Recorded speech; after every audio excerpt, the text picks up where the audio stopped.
त्रयोदशी तिथि भगवान शंकर को समर्पित मानी गई है। ऐसे में प्रदोष व्रत के दिन भगवान शंकर व माता पार्वती की विधिवत पूजा की जाती है। शास्त्रों के अनुसार कृष्ण पक्ष व शुक्ल पक्ष की त्रयोदशी को प्रदोष व्रत रखना चाहिए। जून माह का दूसरा प्रदोष व्रत 15 जून 2023 दिन गुरुवार को है।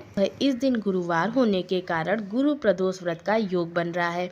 मान्यता है कि गुरु प्रदोष व्रत के दिन भगवान शंकर की विधिवत पूजा करने से भक्तों के सभी कष्टों से मुक्ति मिलती है और शत्रुओं पर विजय प्राप्त होती है।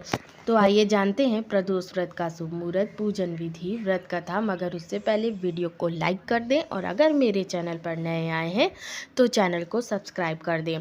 तो चलिए वीडियो शुरू करते हैं। जून माह का दूसरा प्रदोष व्रत गुरु कृष्ण प्रदोष व्रत 15 जून 2023 दिन बृहस्पतिवार को।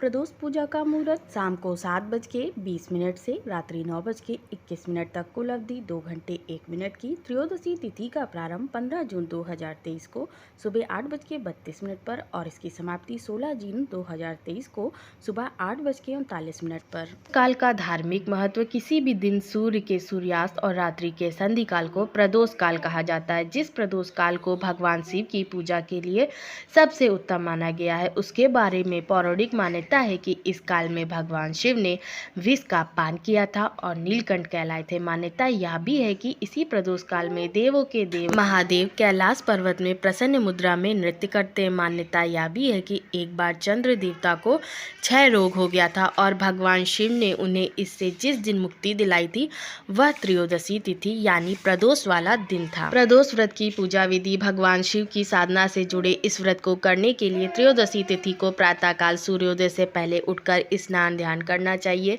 इसके पश्चात व्रत को विधि विधान से करने का संकल्प करना चाहिए। फिर भगवान शिव को गंगा जल और पंचामृत आदि से अभिषेक करने के बाद विधि विधान से पूजन करना चाहिए। दिन में शिव मंत्रों का मनन करते हुए सायंकाल एक बार फिर सूर्यास्त से पहले स्नान करके प्रदोष काल में भगवान शिव का 1600 उपचार तरीके से पूजन करें। कथा वाचन करना चाहिए। इसके पश्चात शिव जी की आरती प्रसाद वितरण करने के बाद सबसे अंत में स्वयं प्रसाद ग्रहण करें। गुरु प्रदोष व्रत की कथा। गुरु प्रदोष व्रत की प्रचलित कथा के मुताबिक इसी समय इंद्र और वृत्तासुर की सेना में जबरदस्त युद्ध हुआ, जिसमें देवताओं की सेना ने दैत्य की सेना को पराजित कर दिया, जिसे देखकर वृत्तासुर बहुत अधिक क्रोधित हुआ और अपनी आसुरी माया से विकराल रूप धारण कर लिया, जिसके बाद सभी देवता उसके रूप को देखकर भयभीत हो गए।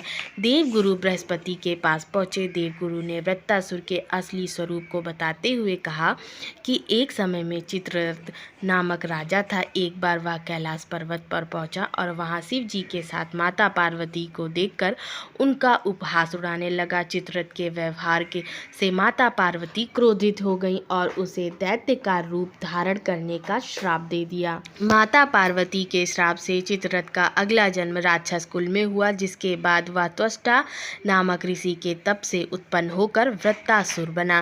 कहते हैं वृत्तासुर बचपन से ही शिव भक्त था। देवगुरु बृहस्पति ने देवताओं से कहा कि अगर वृत्तासुर को पराजित करना है तो भगवान शिव को प्रसन्न करे और गुरु प्रदोष व्रत का रखे। इंद्र ने बृहस्पति देव की आज्ञा से प्रदोष व्रत किया। कहा जाता है भगवान शिव के आशीर्वाद से उन्होंने वृत्तासुर पर विजय प्राप्त की, जिससे देवलोक में शांति छा गई।